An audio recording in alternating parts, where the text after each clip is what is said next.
The best among you is the one who does not harm other with his tongue and hands। तो hello दोस्तों, आज है 19 जून और हमारे पास 3 आर्टिकल है डिस्कस करने के लिए। तो आज का कोर्स मैंने पढ़ा, the best among you is the one who does not harm other with his tongue and hands. तो प्रॉफेट मोहम्मद सल्लल्लाहु अलैहि वसल्लम। तो ये मैसेज क्या है? तो दोस्तों ये मैसेज है कि तुम में से, इंसानों में से सबसे बेहतरीन इंसान वो है जिसके हाथ से, जिसके ज़बान से किसी भी दूसरे इंसान को तकलीफ़ ना पहुँचे।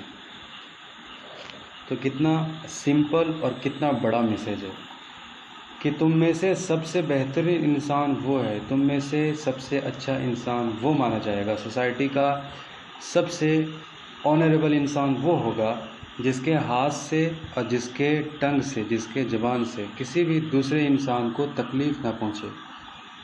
तो जानते हैं ना, इंसान हाथों से ज़्यादा ज़बान से लोगों को तकलीफ़ पहुँचाता है। ऐसी बातें बोल करके लोगों को डिप्रेशन में डाल देता है, लोगों को उसके दिल को इतना ज़्यादा गमगीन बना देता है कि इंसान कभी कभी भटक जाता है।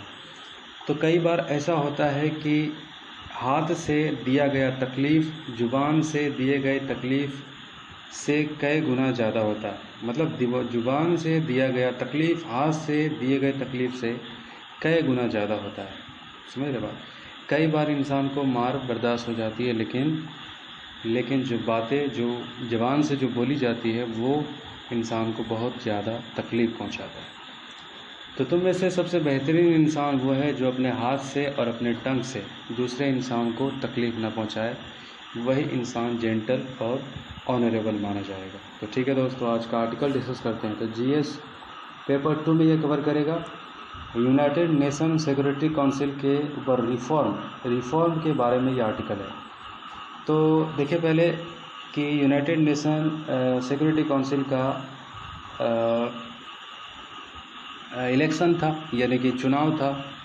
देखिए चुनाव क्या था कि 5 परमानेंट मेंबर होते हैं यूएनएससी में, यूनाइटेड नेशन सिक्योरिटी काउंसिल में 5 परमानेंट मेंबर होते हैं और 10 नॉन परमानेंट मेंबर होते हैं। तो जो 5 परमानेंट मेंबर होते हैं उनके पास क्या क्या पावर होता है, क्या क्या फैसिलिटीज़ होती है, और जो नॉन परमानेंट मेंबर होते हैं, जो 10 नॉन परमानेंट मेंबर हैं, उनके पास क्या पावर होता है, उनके पास क्या क्या, किस तरीके से वो अपने पावर को जो है इस्तेमाल कर सकते हैं। तो इसके बारे में बहुत डिटेल से मैंने आर्टिकल डिस्कस किया है। आप जाकर के प्लेलिस्ट में वो आर्टिकल देख लें, ठीक है। तो यहाँ पर हम शॉर्टकट में ये आर्टिकल को जितना आर्टिकल में दिया गया है उतना ही हम डिस्कस करेंगे। तो देखिए 5 परमानेंट मेंबर होता है तो उसका तो चुनाव भी नहीं होता, लेकिन जो 10 नॉन परमानेंट मेंबर होता है तो हर 2 साल के बाद इसका चुनाव होता है। तो इस बार जो है चुनाव था, ठीक है। तो चुनाव में Mexico non permanent member seat जीत गया जो कि लैटिन अमेरिका से था, ठीक है। नॉर्वे और आयरलैंड वेस्टर्न यूरोप से ये जीत गया, ठीक है। कनाडा फेल्ड हो गया। केन्या और जिबूती ये अफ्रीका कंटिनेंट से जीत गया, 2/3 मेजोरिटी से जीता है, ठीक है। और इंडिया भी जीत गया। इंडिया के आगे कोई रुकावटें नहीं थी, इंडिया भी जो है नॉन परमानेंट मेंबर सीट जीत गया। तो सबसे पहली बात कि इंडिया तो नॉन परमानेंट मेंबर में अपना सीट पक्का कर लिया, लेकिन सवाल इलेक्शन से पहले, यानी कि चुनाव से पहले, नॉन परमानेंट सीट का चुनाव से पहले भारत ने अपना एक जो मैनिफेस्टो, जिसे इलेक्शन के पहले जिस तरह से हमारे या फिर हर देश में जो मैनिफेस्टो निकाला जाता है, तो भारत ने इस चुनाव से पहले भी, नॉन परमानेंट मेंबर के चुनाव से पहले भी अपना एक नॉर्म यानी कि मैनिफेस्टो इशू किया था जिसको नॉर्म का नाम दिया गया था। तो भारत के कई सारे कंसर्न थे, भारत क्या नॉन परमानेंट सीट मेंबर प्राप्त करने के बाद भारत क्या करना चाहता है, तो उसके विषय में इसमें दिया गया था। तो भारत का सबसे पहला मकसद तो ये होता है कि जैसे कि जो 5 वीटो पावर वाले देश हैं और जो 10 नॉन परमानेंट नॉन वीटो वाले देश हैं, तो इसमें सुधार की बात की जाती है कि ये जो बनाया गया था ये 1950 से जो है इसी तरीके से बना हुआ है। तो इसमें 1945 से, तो इसमें सुधार होना चाहिए। अब उस हिसाब से, जिस हिसाब से उस वक्त का जो समय था और आज का जो समय है, आज जिस तरीके का वर्ल्ड ऑर्डर है, तो आज हालात बहुत ज़्यादा पहले से बदल गया है। तो अब रिफॉर्म होनी चाहिए और 1945 के हिसाब से जिस तरीके से अभी चला आ रहा है, तो उसमें रिफॉर्म, भारत का ये पहली बात थी। फिर दूसरा, भारत सपोर्ट करता है मल्टीलेटरल को, ठीक है। मल्टीलेटरलिज्म क्या होता है कि एक पोलर ना हो दुनिया में। जैसे ये पहले क्या होता था, दो पोल हुआ करता था, एक था यूएसए और दूसरा था यूएसएसआर। तो ये दो पोल था, यानी कि यही दो जो है पोल था, और इसी के सपोर्ट में जो है जिस कंट्री को यूएस को सपोर्ट करना होता वो नाटो का मेंबर बन जाता, और जिसको यूएसएसआर का सपोर्ट करना होता वो यूएसएसआर के पाले में चला जाता था। तो दो पोल हुआ करता। तो भारत का ये उस टाइम भारत ने नॉन अलाइन मूवमेंट में चलाया था कि हम किसी पोल में नहीं जाना चाहते। हमारा हित यही है कि हम अपने देश को डेवलपमेंट की तरफ ध्यान दें, ना कि किसी ग्रुपिंग की तरफ बढ़े, किसी का ग्रुप बने। तो भारत का शुरू से यही चीज़ रहा है कि भारत चाहता है कि हर देश का जो है उसका सॉवरेनिटी हो, सार्वभौमिकता हो, उसके पास पूरा उसके फैसले लेने का पूरा अधिकार हो, उसका अपना आत्मसम्मान हो। तो भारत जो है मल्टीलेटरल को जो है शुरू से हर एक पोल को, यानी कि हर एक कंट्री को उसके बेनिफिट गेन करने को, उसको जो है उसको बढ़ावा देता है कि वो अपने तरीके से जो है उसको भी ऐसा ना होना चाहिए कि किसी देश का जो है यूनिलेटरली उसके ऊपर फैसला लिया जा रहा है, उसके ऊपर दबाव दिया जा रहा है, ऐसा नहीं होना चाहिए। बल्कि उसका भी उतना ही उसका किसी भी इशू पर जो है उसका भी जो है एडवाइस होना चाहिए, उनका भी पूरे तरीके से जो है कंसर्न होनी चाहिए। तो मल्टीलेटरल का वही होता है, मतलब किसी एक देश की तरफ या फिर दूसरे देश की तरफ एक पोल या दो पोल ना हो, बल्कि जितने भी कंट्री है सबका पोल हो, सबका जो है बात रखी जाए, सुनी जाए और उसको जो सही है उसको कबूल की जाए। तो इस चीज़ को भारत फोकस करता है। और फिर भारत का तीसरा ये कंसर्न था कि भारत जो पुअर कंट्री है उसको स्ट्रॉन्ग करने की तरफ जो है आवाज़ उठाएगा। और चौथी बात, जैसे कि यूएन पीस कीपिंग फोर्स होता है। देखिए, यूएन पीस कीपिंग फोर्स क्या होता है, जिस जगह पर डिस्टरबेंस होता है तो यूएन जो है उस जगह को शांति स्थापित करने के लिए वहाँ पर कई सारे देशों से गुजारिश करता है, तो उसके पीस कीपिंग फोर्स तैयार करके वहाँ पर भेजी जाती है। तो पीस इस्टेब्लिश करने के लिए यूनाइटेड नेशन पीस इस्टेब्लिश करने के लिए पीस कीपिंग फोर्स को जो है भेजती है। तो इसमें क्या होता है, जो वीटो पावर वाले जो देश होते हैं, ये पीस कीपिंग फोर्स को भी जो है अपने तरीके से इस्तेमाल में लाते हैं। तो भारत का ये भी कंसर्न है कि इसका भी जो है दुरुपयोग जो किया जाता है, ये जिस जगह पर पीस कीपिंग फोर्स की ज़रूरत होती है, कई बार ऐसा होता है जहाँ पर ज़रूरत होती है वहाँ पर ना भेजा जा कर के किसी और जगह पर भेज दिया जाता है। तो भारत का ये कंसर्न है कि United nation peace keeping force को सही इस्तेमाल किया जाए, उसको सही जगह पर, जिस जगह पर पीस इस्टेब्लिश करने की ज़रूरत है उसका जो है सही इस्तेमाल किया जाए। तो ये कुछ चीज़ें जो है भारत ने पहले जो है बता दिया था। तो ये चीज़ें थी कि हम ये काम करना चाहते हैं अगर हम जो है नॉन परमानेंट सीट मेंबर हमें प्राप्त हुई तो ठीक है। कौन कौन सीट किस किस को प्राप्त हुआ, मैक्सिको को प्राप्त हुआ, नॉर्वे आयरलैंड को प्राप्त हुआ, मैक्सिको को लैटिन अमेरिका के तरफ से प्राप्त हुआ, नॉर्वे आयरलैंड को वेस्टर्न यूरोप से, और कनाडा फेल्ड हो गया, केनिया और जिबूती को अफ्रीका से 2/3 मेजोरिटी से, और इंडिया को भी ये सीट प्राप्त हुआ। तो भारत, वही बात फिर से यहाँ पर कही जा रही है कि 21st सेंचुरी है और भारत चाहता है कि यूनाइटेड नेशन सिक्योरिटी काउंसिल में जो है रिफॉर्म हो, और जो 5 परमानेंट मेंबर जो मनमानी करते हैं उनको जो पावर को जो है, और भी जो बड़े जो देश है उनको जो है अपॉर्चुनिटी दी जाए, ठीक है। तो फिर पहले से कहा जा रहा है कि यूएस और चाइना के जो ट्रेड वार जो चला था, एक तरह का कोल्ड वार कह लीजिए, उससे पूरे वर्ल्ड ऑर्डर को बहुत ज़्यादा झटका लगा और जो है ग्लोबल स्लो डाउन की तरफ जो है दुनिया आगे बढ़ी। और अभी जो है चाइना के साथ भारत का कॉन्फ्लिक्ट चल रहा है, वो अलग टेंशन है। तो अब फ्रेश डिबेट होने की ज़रूरत है, यूनाइटेड नेशन सिक्योरिटी काउंसिल को रिफॉर्म करने की ज़रूरत है, इसको स्ट्रेंथन करने की ज़रूरत है, मल्टीलेटरल को बढ़ावा देने की ज़रूरत है। और देखिए, भारत को लेकर यूनाइटेड नेशन सिक्योरिटी काउंसिल में 2 बातें कही जाती है। भारत को 2 बात की तरफ हमेशा ध्यान देना चाहिए।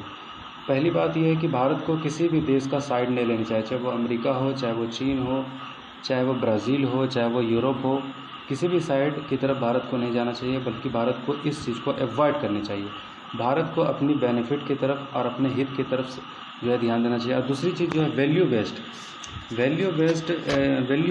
को जो है बढ़ावा देना चाहिए, वैल्यू मूल्यों को, यानी कि तथ्यों के आधारित, मूल्यों के आधारित जो सही है, जो जस्टिस है, उसकी तरफ भारत को वॉइस उठानी चाहिए और उसको आगे लेके आनी चाहिए जहाँ कहीं भी कोई गलत होता है। ठीक है, जैसे कि म्यांमार में जो है इंटरनेशनल कोर्ट ऑफ जस्टिस में जो है ICRG में जो है म्यांमार के ऊपर जो है जो रोहिंग्या मुसलमानों के ऊपर जो अत्याचार किया गया उसको लेकर जो है इंटरनेशनल कोर्ट में जो है उनको इंटरनेशनल क्रिमिनल कोर्ट में जो है उनको लेके जो है उनको केस की गई है। अफ्रीकन कंट्री में से किसी कंट्री ने उनके ऊपर जो है केस किया है। तो ऐसे जस्टिस के बेस पर जो है, वैल्यू के बेस पर भारत को आवाज़ उठानी चाहिए और पूरी दुनिया को जो है एक कमज़ोर देशों को जो है, मतलब कमज़ोर लोगों का आवाज़ बननी चाहिए। तो वैल्यू बेस आवाज़ उठानी चाहिए, ये पहली बात है। और दूसरी बात है, जो वीकर सेक्शन है यानी कि जो वीकर कंट्री है उसको सपोर्ट करनी चाहिए, जैसा कि भारत ने अपने मैनिफेस्टो में भी कहा है। ठीक है, तो ये आर्टिकल था। तो दूसरा आर्टिकल है GS पेपर 2 में ये काम आएगा। मीडिएशन के बारे में बात की जा रही है। मीडिएशन क्या है? मीडिएशन का मतलब क्या होता है? देखिए, मीडिएशन ये होता है कि जब दो पार्टी किसी बात को समझौता करने के लिए तैयार हो जाए। सपोज दैट एक व्यक्ति है राम, एक व्यक्ति है श्याम, तो ये दोनों में मीडिएशन कब होगा, समझौता कब होगा? जब ये राम भी और श्याम भी दोनों भी एक टेबल पर बैठ कर के समस्याओं को समाधान करने के लिए एग्री होगा तो मीडिएशन होगा। तो मीडिएशन का मतलब होता है कि जब दो पार्टी दोनों समझौता करने के लिए रेडी होता है, दोनों अपने डिस्प्यूट को सॉल्व करना चाहता है किसी तीसरे व्यक्ति के माध्यम से। ठीक है, तो यानी कि वो तो जज होगा। ठीक है, तो उस मीडिएशन को मतलब दोनों पार्टी जो है सॉल्व करने की इच्छा से जो है वो उसको रिजॉल्व करना चाहता है डिस्प्यूट को, तो मीडिएशन कहा जाता है। तो कहा जा रहा है कि देखिए, कोविड-19 के इरा में अभी क्या कर सकते हैं कि अभी हम वर्चुअल मीटिंग की तरफ, वर्चुअल वीडियो कॉन्फ्रेंसिंग की तरफ जो है चीज़ों को जो है हैंडल करने की कोशिश की जा रही है। और जो भी डिस्प्यूट है कोर्ट को जो है वर्चुअल जो है कॉन्फ्रेंसिंग के ज़रिए जो है चीज़ों को जो है डिसॉल्व कर सकते हैं, मीडिएशन का काम ले सकते हैं। ख़ासतौर से जो केस ज़्यादा जो है उलझा हुआ नहीं है, जो ईजी है, जो कह लें कि जिसमें ज़्यादा पेचीदगी नहीं है, तो उन केसेस को जो है मीडिएशन के थ्रू, जो मीडिएशन करना चाहते हैं, अगर दो पार्टी इशूज़ को सॉल्व करना चाहते हैं तो उसके लिए जो है कॉन्फ्रेंसिंग के जरिए, वीडियो वर्चुअल कॉन्फ्रेंसिंग के जरिए वर्चुअल इशूज़ को जो है सॉल्व किया जा सकता है कॉन्फिडेंशियल डिस्कशन के माध्यम से और दोनों पार्टीज़ को सहमति में लेकर के। तो इससे फ़ायदा बहुत ज़्यादा है। लेस ट्रैवल, जो कि ट्रैवल का जो खर्चा होता है, जो ये सब चीज़ें जो है ये सब का बचत होगा, एक टाइम सेविंग होगा। समझ रहे बात? बहुत कम टाइम में जो है केसेस सॉल्व हो जाएगा। कॉस्ट इफेक्टिव जो केसेस में जो है बहुत पैसा खर्च होता है, ये सब भी जो है काफ़ी लिमिटेड हो जाएगा। ओवरकम इमोशन जो है चीज़ें जो है, अगर वर्चुअल कॉन्फिडेंट लेवल जो है इंसान का ज़्यादा होता है कि जब किसी एक जगह पर आप बैठ कर के कोई बात कहते हो तो आपको जो है अच्छी तरीके से अपनी बातें कर पाते हैं। डिसरप्शन वर्क प्लेस जो है, वर्क प्लेस पर जो है कई सारे रिश्वत और करप्शन वगैरह ये सब चीज़ें होती है, तो ये सब चीज़ों का जो है अवॉइड हो जाएगा। स्पीडी रिसोल्यूशन, केसेस को जो है जल्दी तरीके से रिसोल्व किया जाता है कि हम जानते हैं कि हमारे कोर्ट में केसेस बहुत ज़्यादा पेंडिंग रहती है, इसके वजह से जो है समस्या और ज़्यादा जो है बहुत विकराल रूप ले लेती है। तो इससे जल्दी से केसेस को सॉल्व किया जा सकेगा और फिर जो है हमारा जो है ये सब चीज़ें जो है इम्प्रूव होगा, रिलेशनशिप इम्प्रूव होगा। देखिए, होता क्या है कि जब मीडिएशन हो जाता है तो मीडिएशन उस स्थिति में होता है जब दोनों पार्टी जो है उस स्टेज पर जो है दोनों को सहमति प्रदान हो जाती है कि जहाँ पर रिश्ते ज़्यादा बिगड़ते नहीं। जब मीडिएशन होता है तो रिश्ते ज़्यादा बिगड़ते नहीं हैं और चीज़ों को ईजिली जो है हैंडल कर लिया जाता है। ठीक है, तो ये था हमारा दूसरा आर्टिकल। तीसरा आर्टिकल है GS पेपर 2 में ये कवर होगा। तो कहा जा रहा है कि देखिए, जब कोविड-19 जो हमारी महामारी पैदा हुई, इसके वजह से पूरा उथल पुथल हुआ, भारत काफ़ी लंबे समय से जो है लॉकडाउन में है। अरेबिया भी हम लॉकडाउन से गुजर रहे हैं, लेकिन अभी कुछ हमारी इकोनॉमी खुली हुई है। तो कहा जाता है कि ऐसे में क्या हुआ था कि इस सिचुएशन में जो महिलाएं, जो प्रेग्नेंट महिलाएं थी, उनको बहुत विपत्ति का जो है सामना करना पड़ा। देखिए, हर 3 महीना में हमारे 3 वीक में अगर देखा जाए तो 9 लाख से ज़्यादा, ठीक है, 9 लाख से ज़्यादा जो है प्रेग्नेंट वुमेन जो कि डिलीवरी होती है। तो अब ऐसे में क्या हुआ कि जितने भी वुमेन जो हॉस्पिटल में जाती तो वो हॉस्पिटल में जो उनको एडमिट नहीं लिया जा रहा था और जो है उनको हाई रिस्क में रखा जा रहा था और फिर उसको जो है पहले पॉजिटिव जो है जांच करने की बात की जा रही थी। तो ऐसे में कई सारे महिलाओं का जो है प्रेग्नेंट महिलाएं की मृत्यु हो गई। ये केसेस तेलंगाना, मुंबई और कई सारे जगहों पर जो है देखने को मिले। तो ये बहुत दुखद घटना था। ये बहुत ही कह लें कि बहुत ज़्यादा हैरेसमेंट की वाली बात है कि जो महिलाएं जिनका जो है समय पर जो है उनको डिलीवरी होनी चाहिए थी, उनको एडमिट सही से नहीं लिया गया और इसका बहुत बड़ा खामियाजा कई सारी महिलाएं जो है उनको जो है मृत्यु हो गई। तो ये बहुत ही दुखद बात है। तो कहा जा रहा है कि जो पिछला जो हमने काम किया, जैसे कि 2011 से 2013 तक हमारी पर लाख मैटरनल मोर्टेलिटी रेट हमारा 167 था, यानी कि 1 लाख में जन्म के दौरान 167 महिलाएं यानी कि माता की मृत्यु हो जाती थी शिशु के जन्म के दौरान। ठीक है, माता की मृत्यु हो जाती थी 167 पर 1 लाख में। तो इसको हमने ठीक किया था, इस पर काफ़ी फोकस दिया था। सरकार ने जो है इसको पुश किया गया था कि और इसके लिए जो है कई सारे जो है स्कीम भी लागू की गई थी कि इस चीज़ को सुधार किया गया। तो इसमें काफ़ी कुछ सुधार भी हुआ था। सरकार ने अच्छा काम किया था। 2017 तक जो है इसको 1 लाख में जो है 122 जो है इसको रेट में जो है कमी आई थी। लेकिन अब इस तरह का जो कोविड-19 की वजह से जो हालात जो भी पैदा हुई है और कई सारे जो है जन्म के दौरान जो है माताओं की जो मृत्यु हुई है, इससे हमारा स्थिति जो है फिर से ख़राब हो सकता है। हमारा रेट बहुत ख़राब हो सकता है, जो कि 122 पर लाख पर जो हमारी डेथ हो रही थी, ये भी कोई अच्छा रेट नहीं था। लेकिन कुछ तो पहले से बेहतर था, लेकिन अभी स्थिति और ख़राब हो सकती है, जैसा कि अभी हालात अगर इसको जल्दी से काबू नहीं किया गया तो। ठीक है, तो ये दूसरा आर्टिकल है। एक आर्टिकल और था कि इंडिया और चाइना के ऊपर था। तो देखिए, इंडिया और चाइना के ऊपर जो आर्टिकल है, कई सारे आर्टिकल हम डिस्कस कर चुके हैं, तो उसको फिर से हम डिस्कस यहाँ पर नोट्स बना के नहीं कर रहे हैं, लेकिन उसमें जो कुछ एक आध दो इम्पॉर्टेंट बात था वो थोड़ा सा आपको जानना चाहिए। तो देखिए, गलवान घाटी के पास जो है हम इंडिया चाइना के बीच में जो है क्लैशेस हुआ, 20 जवान हमारे शहीद हो गए। तो इसको लेकर कहा जाता है कि अब एक लंबे टाइम तक हमारा चाइना के साथ रिश्ता जो है जल्दी से ठीक होने वाला नहीं है। और दूसरी बात, चाइना जो है एक अनरिलायबल पार्टनर है, अनरिलायबल है, उनके ऊपर भरोसा नहीं किया जा सकता। अभी जिस तरीके से वो कहते कुछ और है और करते कुछ और है, स्थिति कभी भी जो है कुछ भी कभी भी हो सकता है, बिगड़ सकता है। तो इसको लेकर कहा नहीं जा सकता है कि हमारे रिश्ते अब चाइना के साथ कब सुधरेंगे। जैसा कि पहले भी हमारा जब 1962 में जब चाइना के साथ हमारा वार हुआ तो काफ़ी जो है हमें ह्यूमिलिएशन का सामना करना पड़ा था। बुरी तरीके से हम ये वार हार गए थे और काफ़ी जो है ह्यूमिलिएशन का सामना करना पड़ा था। तो 1962 के बाद एक लंबे समय तक जो है चाइना की विज़िट जो है हमारे किसी प्रधानमंत्री ने नहीं की थी। 1988 में राजीव गांधी ने चाइना की विज़िट की थी। तब हमारे रिश्तों में कुछ जो बर्फ़ जमी हुई थी उसमें जो है कुछ सुधार हुआ।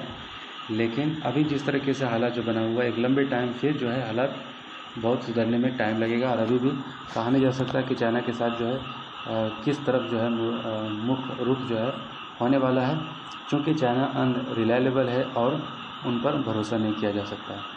तो आई होप कि ये पूरा आर्टिकल आपको समझ में आया होगा। बहुत शॉर्टली और बहुत कम टाइम में हमारी कोशिश होती है कि आपके सामने बातें रखी जाए। तो ठीक है, दूसरों के लिए शेयर कीजिए। Thank you.